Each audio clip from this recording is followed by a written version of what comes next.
අයිබෝන් සුබ දවසක් කියලා ප්‍රාර්ථනා කරනවා. ඉතින් විශ්ව පෙරේරා YouTube නාලිකාවත් එක්ක එකතු වෙලා ඉන්න ඔයාලා හැමෝම.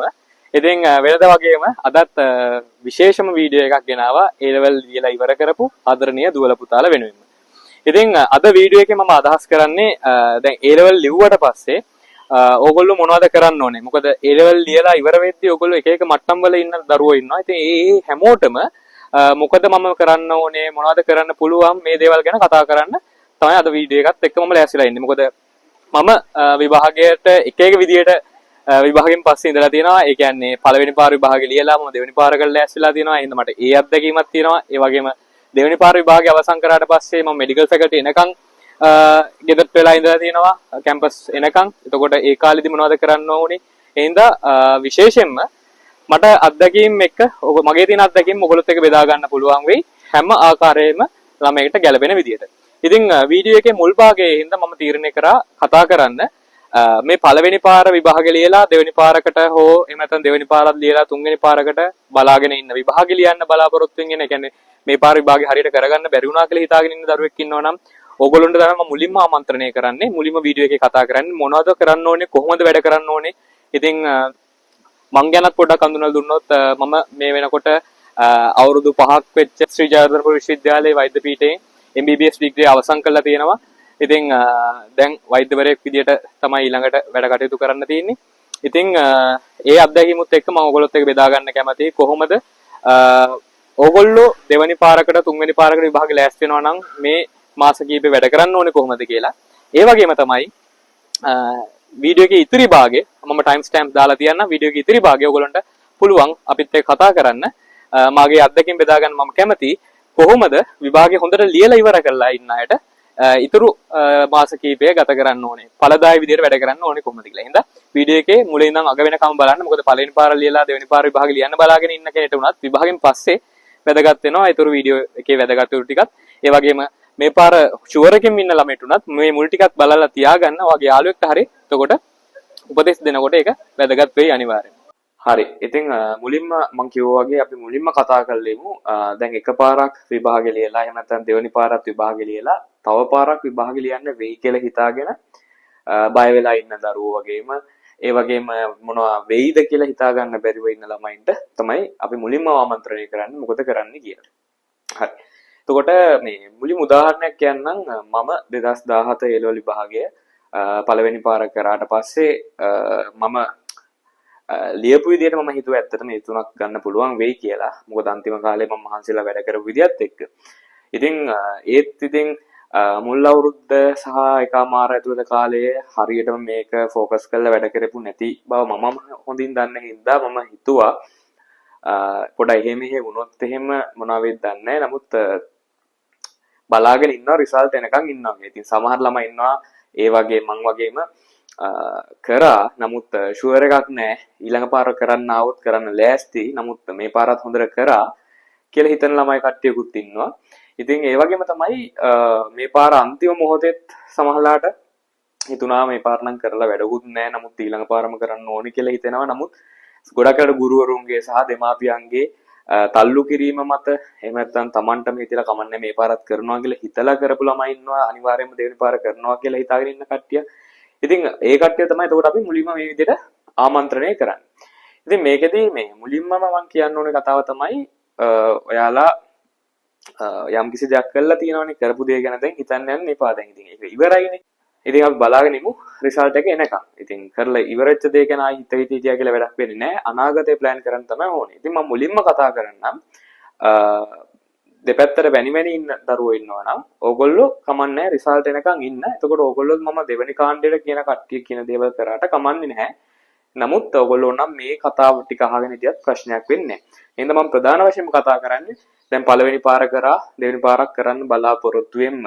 එහෙම නැත්නම් දෙවෙනි පාර කරා තුන්වෙනි පාරත් කරන්න බලාපොරොත්තු වෙන්න.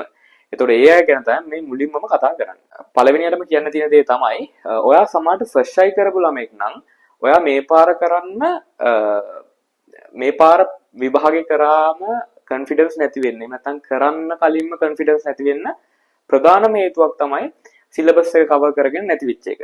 ඒතකොට මම මුලින්ම පොඩ කඩ කියන්නම්. මොකද දැන් ඇත්තටම ෆස්ට් අයි ළමයෙක් ගැන මුලින්ම කතා කරලා ඉන්නේ බෑ. ඒතකොට ෆස්ට් අයි ළමයට තියෙන ලොකුම ප්‍රශ්නේ තමයි ඔන්න ඕක.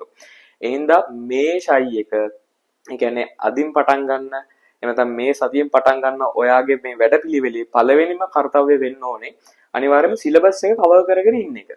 එතකොට අනිවාර්යෙන් ඉතින් ඕගොල්ලෝ හිතට තට්ටු කරලා බලන්න මොකක්ද හේතුව කියලා. සමහරට අසනීප වුණා වෙන්න පුළුවන්. ඒක ඔයාගේ වැරද්දක් නෙමෙයි නේ.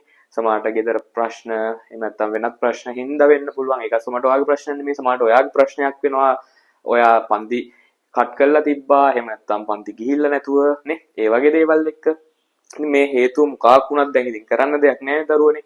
ඉතින් මුලින්ම කරන්න ඕනේ දේ තමයි සිලබස් එක කවර් කරගන්න ඕනේ කවර් කරගන්න. මොකද විශේෂයෙන්ම ඔයා සිලබස් එක ගැන දැනුවත්කමක් තියෙන්න ඕන අංක 1. ඒ වගේම තමයි විභාගය ගැන දැන් එකපාරක් ලියපු හින්දා දැනුවත්කමක් තියෙනවනේ. ඒ වගේම මේ අපි දැක්කනේ ඕනතර විභාගේ ලං වෙද්දී ගුරුවරු ඒ විෂයන් වලට අදාළව මේ පොදු රටාව ගැන එහෙම කතා කරා. ඒතර ඔයගොල්ලෝ දන්නවා ඔය සිලබස් එක ඇතුළේ මොන පාඩම් වලටද වැඩි බරක් යොදන්න ඕනේ කියලා. ඉතින් ඔයා ඊට පස්සේ තීරණය කරන්න ඕනේ වැඩි බරක් දෙන්න ඕන පාඩම් ටිකවත් මම සම්පූර්ණ කරගෙනද තියෙන්නේ. නැත්තම් විශේෂයෙන්ම ඒ පාඩම් ටික හරිය මම නම් කියන්නේ මුළු සිලබස් එකම හරිය පුළුවන් තරම් ඉක්මනට කවර් කරගන්න.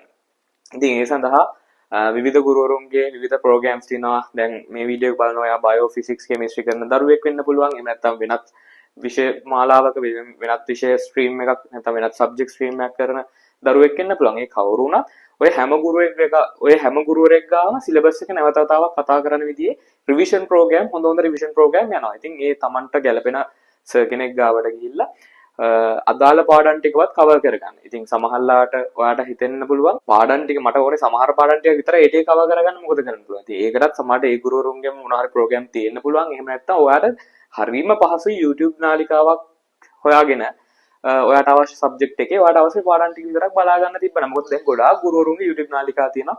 අපේ මේ බයොලොජි සංස්කෘත විෂය YouTube නාලිකාව තියෙනවා වගේ අපේ channel එකෙත් ඔයාට පුළුවන් ඕනම බයෝ පාඩමක් ඉගෙන ගන්න නොමිලේම වුණත්. හරි. ඉතින් මේ වගේ වෙනත් සබ්ජෙක්ට්ස් වලට අදාළවත් විවිධ කරුණු ඔයාට පාඩම් වශයෙන් වුණත් ඉගෙන ගන්න පුළුවන්. එහෙම නැත්නම් රිවිෂන් ප්‍රෝග්‍රෑම් එකට යන්න. ඒ වගේම ඉතින් මම තව යෝජනාවක් කරනවා ඔයගොල්ලන්ට ඔයාට පළවෙනි පාර විභාගයේ කොන්ෆිඩන්ස් ඇති වෙන්න එක හේතුවක් තමයි සමහරට ඔයාගේ පන්තිය. ඔයා පන්තිය කට් කරන්නවත් හේතුවක් වෙන්න පුළුවන්. ඒ පන්තියේ ගුරුවරයා ඇත්තට ස්ට්‍රික්ට් නැතුව ඔයා ගැන හොයලා බලන්න නැතුව වැඩ කරපු එක. ඉතින් ඒ හින්දා මම විශේෂයෙන්ම කියනවා පළවෙනි පාර යන පන්තියටම දෙවෙනි පාරත් යනවාද කියලා හිතා ගන්න මුලින්ම. හොඳ තීරණයක් ගන්න මේ තීරණය ගන්න වෙලාව. මොකද ආයෙමත් තුන්වෙනි පාරක් කරන්න හිතන්න යන්න එපා. ඒ හින්දා හොඳ පන්තියක් තෝරගන්න පළවෙනි පාර පන්ති ගිය තැනටම යන්න ඕනේ කියලා එකක් නෑ අනිවාර්යෙන්ම නේ. ඉතින් ඒ හින්දා පළවෙනිම දේ තමයි හොඳ පන්තියක් තෝරගන්න. හොඳ ප්‍රෝග්‍රෑම් එකක් තෝරගන්න. විෂය නිර්දේශය හරියට කවර් කරගන්න ප්‍රෝග්‍රෑම් එකක් තෝරගන්න. දැන් ඔයා රිවිෂන් කරනවා කියලා සමහර ගුරුවරුන්ගේ රිවිෂන් ප්‍රෝග්‍රෑම් උඩින් යන රිවිෂන් වෙන්න පුළුවන්. ඒක නිකන් මධ්‍යස්ථ ප්‍රමාණයේ ඉන්න දරුවෙක්ට හරියන වුණාට යටම ඉඳන් පටන් ගන්න ළමයට හරියන්නේ නැති වෙන්න පුළුවන්. ඉතින් ඒවට හරියන ප්‍රෝග්‍රෑම්ස් තියෙනවා. දැන් උදාහරණයක් විදිහට අපේ බයොලොජි පන්තියේ අපි රිවිෂන් ප්‍රෝග්‍රෑම් කිහිපයක්ම යනවා.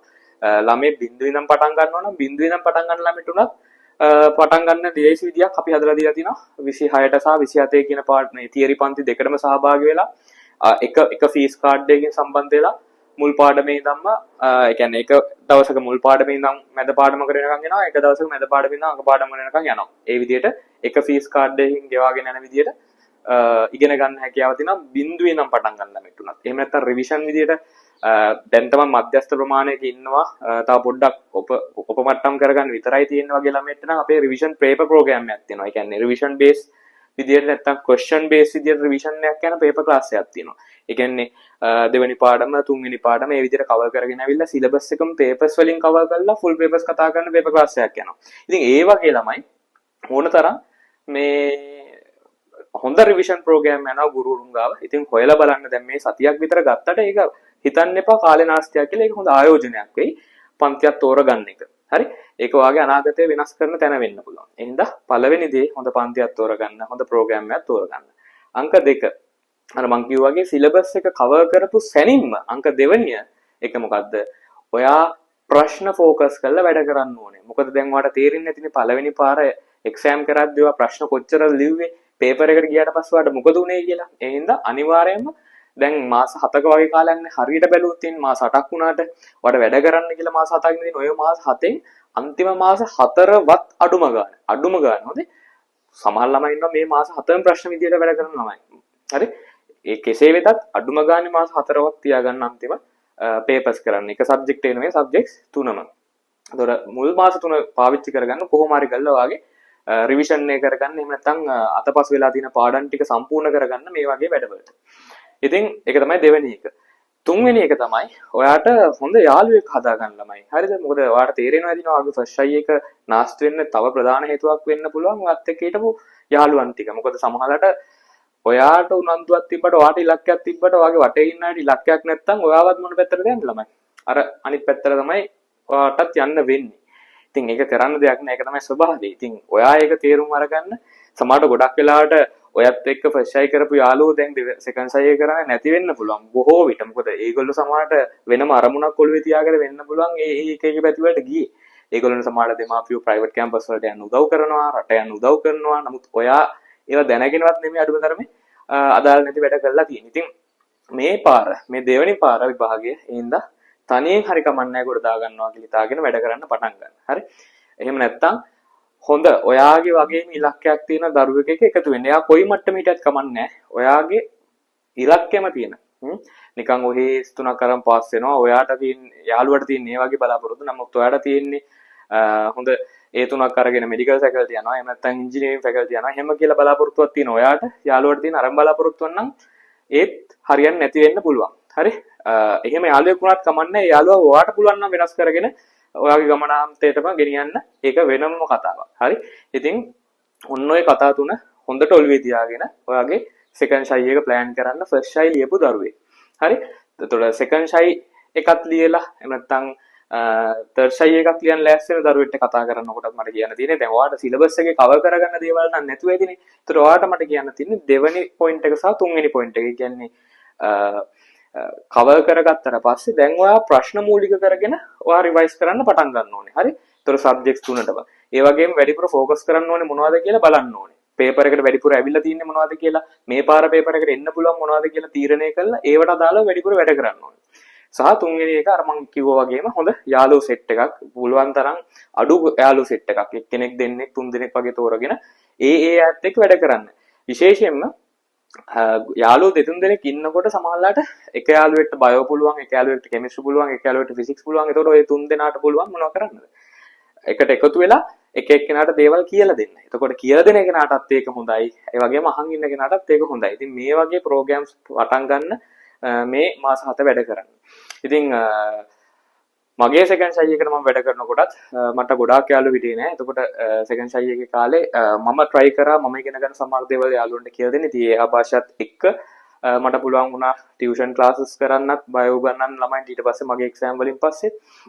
ඉතින් ඒ හින්දා ඒකේ අනාගතේ උනත් ඔයාලට ප්‍රයෝජනවත් වෙන්න පුළුවන් මේ කතාව. ඉතින් විශේෂයෙන්ම ටාගට්ස් තියාගන්න. දැන් මම උදාහරණයක් විදිහට මම මගේ සෙකන්ඩ් අයි එක කරනකොට ෆිසික්ස් MCQ අන්තිම මාස 4 ෆිසික්ස් MCQ 5000ක් කරලා මිසක් යන්නේ නැහැ කියලා ටාගට් එකක් හදාගත්තා. හරි.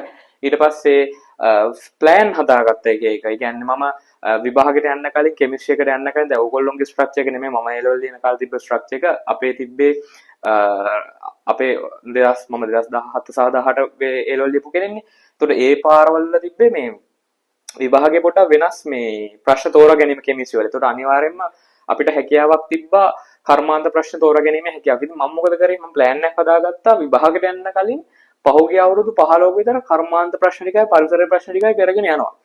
ඔක්කොම ප්‍රශ්න වල උත්තර ලියලා යනවා. එතකොට ඔය වගේ ටිකක් නෙන්න පුළුවන් අපේ පාර පේපර් එකකට. අන්න ඒ වගේ ප්ලෑන් හදාගන්න ළමයි. හරි. එතකොට බයෝ පුළුවන් නම් මේ තව කෙනෙක්ට කියලා දෙන්න try කරන්න. එතකොට ඕගොල්ලන්ට ප්‍රශ්නෙට උත්තරයක් ලියනවා වගේම මතක හිටින ඔළුවේ. හරි මේ වගේ දේවල් හදාගන්න. එතකොට අදාළ ගුරුවරුන්ගෙන් උදව් ගන්න ප්ලෑන්ස් හදාගන්නකොට. එතකොට මට මේ කෙටියෙන් කියන්න පුළුවන් දේවල් ටික තමයි මේ වෙලාව මම කිව්වේ. ඉතින් මේ වගේ වැඩපිළිවෙලක් අපි බයෝ සඳහා අපේ පන්තියේ ළමයින්ට කොහොමත් කරගෙන යනවා. ඉතින් රිවිෂන් ප්‍රෝග්‍රෑම් එක අපිට පටන් අරන් තියෙන්නේ දැනටමත්. කැමති ළමයි ඉන්නවා නම් මේ පල්ලෙහ පෙන්නන නම්බර් එකට කතා කරලා WhatsApp නම්බර් එකක් ඒකට WhatsApp message එකක් දාලා සම්බන්ධ වෙන්න පුළුවන්. ඔයාට ගැළපෙන විදිහේ personalized revision program එකක් හදාගන්න පුළුවන් ඕගොල්ලන්ට. කෙලින්ම මාත් එක්ක පෞද්ගලිකව කතා කරලා හැබැයි වැඩි ළමයි ගානක් රෙජිස්ටර් කරගන්න නැහැ.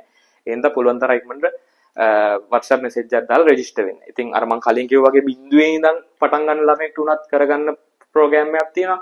ඒ වගේම මධ්‍යස්ථ මට්ටමේ ඉන්න ළමයෙක්ට කරගන්න පුළුවන් ප්‍රෝග්‍රෑම් එකක් තියෙනවා. ඒ වගේම දැනට උනත් බයෝ එකක් තියෙනවා, අනිත් සබ්ජෙක්ට්ස් වල ප්‍රශ්න තියෙනවා. එහෙනම් බයෝ එක මහා ලොකු දෙයක් නෑ. නමුත් ඒකත් ප්‍රැක්ටිස් වුණොත් හොඳයි කියලා හිතන ළමයින්ට පාව වෙනම ප්‍රෝග්‍රෑම් හදලා දෙනවා අපි.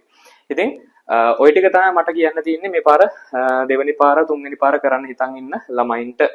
දැන් අපි කතා කරමු මේ පාර විභාගෙ ලිව්වා ෂුවර් කෙලින්ම හොඳ ඉසෙට් එකකුත් එක්ක Tamanට ඕන ටාගට් එකට යන්න පුළුවන් විදිහට විභාගෙ ලිව්වා කියලා හිතාගෙන ඉන්න දරුවෙක්. එහෙම නැත්නම් මං කලින් කිව්වා වගේ වැට උඩ ඉන්නවා කරා පුළුවන් තරම් හොඳට කරා නමුත් මොනවා වේද දන්නේ නැහැ කියලා හිතෙනවා කියලා රිසල්ට් එනකන් නිකන් ඉන්නවා කියලා හිතන් ඉන්න අයට. ඔයාලට කරන්න පුළුවන් දේවල් ගොඩාක් තියෙනවා ඇත්තටම. ඉතින් මම නම් මේ ඇත්තටම පන්තිවල ඉන්නකොට වුණත් ළමයින්ට කියන්නේ හරියට මේ පළවෙනි පාරම මේ වැඩේ ගොඩ දාගත්තොත් ඔයාලට අවුරුද්දක් විතර තියෙනවා කැම්පස් යනකම් එක එක වැඩ කරන්න. ඒ හින්දා මම පුළුවන් තරම් කියන්නේ අර A level කරන අවුරුදු දෙකේ ඔය එක එක පාටිස් මිස් වෙයි, ට්‍රිප් මිස් වෙයි, එක එක උත්සව මිස් වෙයි. ඒව ගැන හිතන්න යන්න එපා. ඒ වගේ දේවල් සමරන්න පුළුවන් මේ ඔය අවුරුද්ද ඇතුළත කියලා. ඉතින් පළවෙනිම දේ තමයි හරිම නිදහසේ ඉන්න ඔයගොල්ලෝ දෙයක් කරා කියලා ඔයගොල්ලන්ට සැටිස්නේ ළමයි. සමහරට රිසල්ට් එනකොට ඔයාලට A2යි B එකක් A1යි B දෙකක් එන්න පුළුවන්. නමුත් ඔයා ඒ ගොඩක් හොඳට කරපු ළමයින් එහෙනම් මේ මාස කීපේ ඔයා පොඩ්ඩක් රිලැක්ස් එකේ ඉන්න. ට්‍රිප් එකක් යන්න, ඔයාලට මිස් වෙච්ච පාටිස් තියෙනවා නම් පාටිස් දාන්න. හරි? ඒව කරන්න ප්‍රශ්නයක් නැහැ. එතකොට මොකද රිසල්ට් ආවට පස්සෙත් ඒ වගේ රිසල්ට් එකක් නම් එන්නේ A2යි B1 A1යි B2 වගේ රිසල්ට් එකක් නම් රිසල්ට් ආවට පස්සේ වැඩ පටන් ගත්තා කියලා කිසිම පරක්කුවක් වෙන්නේ නැහැ. හරි? එතනින් පස්සේ අර මම කලින් කොටසේ කිව්ව විදිහේ වැඩසටහනක් ඔයා ක්‍රියාත්මක කරන්න වෙනවා රිසල්ට් ආවට පස්සේ වහාම ඊට පස්සේ දවසේම හරි. හරි? එතකොට දැන් මගෙත් ෆස්ට් ට්‍රයි රිසල්ට් එන්නේ දැන් අපි විභාග ලියන කාලේ විභාග තිබ්බේ අගෝස්තු වලනේ ෆස්ට් ට්‍රයි රිසල්ට් එක එන්නේ දෙසැම්බර් වල. දෙසැම්බර් රිසල්ට් එකේදී මටත් A1යි B2ක රිසල්ට් එකක් තමයි තිබ්බේ. එතකොට ඉතින් පොඩ්ඩක් ෂොක් වුණා දවස් දෙකක් ඉතින් පොඩ්ඩක් අවුල් ගිහිල්ලා තිබ්බා. ඊට පස්සේ මොකද කරේ මේ ආයෙමත් මුලින්ම වැඩ පටන් ගත්තා. දෙසැම්බර් 28 වගේ දවසක තමයි රිසල්ට් එක ආවේ. ජනවාරි 1 වෙනිදා ඉඳන්ම ඒ අගෝස්තු වල තියෙන විභාගෙට කෙලින්ම ලෑස්ති වෙන්න පටන් ගත්තා. ඉතින් ඒ හින්දා ප්‍රශ්නයක් නැහැ. ඉතින් ඒකේ මම සෙකන්ඩ් ෂයි එකෙන් ඒ තුනකුයි හොඳ ඉසෙට් එකක් 2.05ක ඉසෙට් එකකුත් එක්ක කෙලින්ම මෙඩිකල් ෆැකල්ටි සිලෙක්ට් වුණා ශ්‍රී ජයවර්ධනපුර විශ්වවිද්‍යාලය. දැන් ඉතින් ඩිග්‍රී එකක් ඉවර කළා. දැන් වෛද්‍යවරයෙක් විදිහට ඉන්නවා. ඉතින් ඒ හින්දා කාලය යනවා ළමයි හිතා ගන්න බැරි වේගෙන් කොහොම හරි වැඩ ටික හොඳට කරගන්න. ඉතින් පළවෙනි දේ වට මිස් වෙච්ච දේවල් තියෙනවා නම් ගමන් බිමන් යන්න තිබ්බනම් ඒ ටික මුලින්ම කරගන්න. හරි ඒ වගේම මේ තව අවුරුද්දක් තියෙන රිසල්ට් ආවට පස්සේ කැම්පස් පටන් ගන්න. උදාහරණයක් විදිහට ගත්තොත් එහෙම අපේ රිසල්ට් ආවා මම 2018 ලිව්වට පස්සේ රිසල්ට් ආවෙත් දෙසැම්බර් වලම තමයි. 2018 දෙසැම්බර් වල 2019 නොවැම්බර් වල තමයි මගේ මෙඩිකල් ෆැකල්ටි පටන් ගත්තේ. මෙඩිකල් ෆැකල්ටි පටන් ගන්නේ කොහොමත් අනිත් ඒවාටත් වඩා ඉක්මනට. ඉතින් හිතන්නකෝ වෙන ෆැකල්ටි එකට යන්න බලාපොරොත්තු වෙමින් ඉන්නවනම් ඒක තවත් මාස කිහිපයක් පරක් වෙලා තමයි කොහොමද පටන් ගන්න. ඉතින් මේ දේවල් කරන්න පුළුවන්. ඒ වගේම ඉතින් දැන් ඕගොල්ලෝ අවුරුදු 19 පැනපු දරුවෝනේ. දරුවෝ නෙමෙයි. ඒකෝර වැඩි හිටියෝනේ ඇත්තටම. ඒකට ඕගොල්ලන්ට හිතෙන්න පුළුවන් මමත් ගෙදර වෙනුවෙන් අම්මා තාත්තා වෙනුවෙන් මොනවා හරි දෙයක් කරොත් හොඳයි කියලා හිතන දරුවෝ ඉන්නවනේ. ඉතින් ඒගොල්ලන්ට පුළුවන් මේ කාලේ මොනවයි තමන්ගේ ජීවිතේත් විඳින ගමන් බිමන් යන ගමන් ජිම් යන්න පුළුවන් ඕනනම් ඒ වගේ දේවලුත් කරන ගමන් ඔයාලට පුළුවන් පුංචි රස්සාවක් කරන්න. ඉතින් හොඳ යෝජනා විදිහට මට ඉදිරිපත් කරන්න පුළුවන්. ඇත්තටම දැන් මම A level ඉවරලා ඒතකොට සෙකන්ඩ් ෂයි එක ඉවරලා මම ෂුවර් පිට හිටනකොට රිසල්ට් ආවපු ගමන් මොකද කරේ මේ ඔය මහජන බැංකුව ලංකා බැංකුව වගේ සමහර බැංකුව වලින් ඔෆර් කරනවා ඔයගොල්ලන්ට නිකන් අර ඉන්ටර්න්ෂිප් එකක් වගේ පොඩි පුහුණු කාලයක් ලබා දෙනවා. ලොකු පඩියක් හම්බුනේ නැති වුණාට ඔයගොල්ලන්ට ඒක වටනවා. මිනිස්සුත් එක්ක අනුදෙනු කරන්නේ කොහොමද, බැංකුව වල වැඩ කටයුතු වෙන්නේ කොහොමද කියලා ඒක ඉගෙනගෙන අතරත් කීයක් හරි ඉතින් ලබා ගන්න. ඒ වගේ රස්සාවල් තියෙනවා. ඒ වගේම ටියුෂන් කරන්න බලාපොරොත්තු වෙන දරුවෙක්ට පුළුවන් ටියුෂන් කරන්න පටන් ගන්න ළඟම ඉන්න ගෙවල් ගාව ඉන්න දරුවෙක්ට කාට හරි උගන්වලා එහෙම නැත්නම් නංගිට මල්ලිට උගන්වන්න පටන් ගන්න. ඔයාගේ ගමන එතනින් හදා ගන්න පුළුවන්. මොකද ඒක හොඳ ඇත්තටම හොඳ පාර්ට් ටයිම් එකක් ඔයා කැම්පස් යන කාලේ වුණා. හරි. ඊට අමතරව තව ඉතින් එක එක දේවල් තියෙනවා. ඔයගොල්ලන්ට පුළුවන් ගුරුවරුන් එක්ක එකතු වෙලා ඒගොල්ලෝගේ ඉන්ස්ට්‍රක්ටිං වැඩ කරන්න, පේපර්ස් හදන්න, මේ වගේ වැඩ තියෙනවා. ඊට පස්සේ ටයිප් කරන වැඩ තියෙනවා, පේපර්ස් ටයිප් කරන වැඩ තියෙනවා. මේ වගේ රස්සාවල් තියෙන ඕන තරම් ඔයගොල්ලෝ Facebook එකේ ඕන තරම් ওই groups තියෙනවානේ. ඒ වගේ අනිවාර්යෙන් වැටෙනවා මොනවද කරන්න කියලා. කරන්න පුළුවන් දේවල් කියලා. ඉතින් ඒ වගේ දෙයක් කරන්න පුළුවන්. ඒ වගේම තමයි මේ අවුරුද්ද කාලේ රිසල්ට් ආවට පස්සෙත් සහ විභාගෙ ලියලා ඔය ඉන්න කාලේ විශේෂයෙන්ම ෂුවර් රයිට කරන්න පුළුවන් වැදගත්ම දේවල් ටිකක් තියෙනවා. මම නිතරම කියනවා ළමයින්ට ඔයා වාහන එලවන්න ඩ්‍රයිවිං ලයිසන් අරන් නැත්නම් ඩ්‍රයිවිං ලයිසන් එක අරන් තියාගන්න පුළුවන්. මොකද ඒකටත් යම්කිසි කාලවකවානුවක් යනවනේ. ඒ වගේ වැඩක් කරන්න පුළුවන්. ඒ වගේම විශේෂ ස්කිල් එකක් තමයි පුළුවන් නම් ඔයාගේ භාෂාව හැකියාව හදාගන්න එක. ඉතින් විශේෂයෙන්ම කිව්වොත් එහෙම විශ්ව භාෂාව විදිහට කතා කරන්නේ ඉංග්‍රීසි භාෂාවනේ. මොකද විශ්වවිද්‍යාලයට ගියාම පවා ඔයාලට වැදගත්ම වෙන භාෂාව තමයි ඉංග්‍රීසි භාෂාව. ඉතින් ඉංග්‍රීසි භාෂාව උපමට්ටම් කරගන්න පුළුවන් දේවල් කරගන්න පුළුවන් නම්. ඒ කියන්නේ පුංචි කෝස් එකක් ඔයාගේ ස්පෝකන් හදාගන්න, ඔයාගේ ග්‍රැමර් හදාගන්න මොන හරි කෝස් එකක් හොයාගන්න පුළුවන් නම් හොඳ. අනිවාර්යයෙන්ම මේ ඔයාලට වටීවි කැම්පස් ගියාට පස්සේ මොකද හැම සබ්ජෙක්ට් එකක්ම වගේ විශේෂයෙන්ම විද්‍යා ගණිත අංශ වලින් ඉස්සරහට යන මම හිතන්නේ කොමර්ස් වගේ අංශ වලින් පවා ටෙක් වලින් පවා හරිද ඒ වගේ විශ්වවිද්‍යාලයට ගියාට පස්සේ ඉගෙන ගන්න තියෙන තනිකරම ඉංග්‍රීසි භාෂාවෙන්. එතකොට දැන් ඔයගොල්ලෝ ගොඩාක් බහුතරයක් දරුවෝ සිංහල භාෂාවෙන් ඉගෙන ගන්න ළමයි. ඉතින් කැම්පස් එකට ගියාට පස්සේ මේ ඒ සබ්ජෙක්ට් එකට අදාළ භාෂාව වෙනම ඉගෙන ගන්න තියෙනවා. ඒ කියන්නේ ඒ සබ්ජෙක්ට් එකට අදාළ වචන ගොඩක් තියෙනවනේ ඉගෙන ගන්න. ඒවා වෙනම ඉගෙන ගන්න තියෙනවා. ඊට අමතරව ඔයාට තියෙනවා ප්‍රසන්ටේෂන් කරන්න කැම්පස් එක ඇතුලේ ලෙක්චරර්ස්ලත් එක්ක ගනුදෙනු කරන්න ඕනේ ඉංග්‍රීසි වලින් සමහරලාට. ඉතින් මේ වගේ දේවල් වලට ඔයා කැම්පස් එකට යන්න කලින් ඔයාට ඉංග්‍රීසි හදා ගන්න පුළුවන් නම් ස්පෝකන් සහ ග්‍රැමර් නැත්නම් ජෙනරල් ඉංග්‍රීසි ඇබිලිටිස් හදා ගන්න පුළුවන් නම් ඒක වටිනවා. ඉතින් දරුවෝ ගොඩාක් නිතරම වගේ මේ අවුරුදු දැන් මම බ්ලොග් කරන්න අරන් අවුරුදු 4ක විතර කාලයක් යනවා. මේ අවුරුදු 4ක 5ක කාලය ඇතුළත විශේෂයෙන්ම අහන ප්‍රශ්නයක් හැම මාසෙකම වගේ එක කමෙන්ට් එකක් එනවා.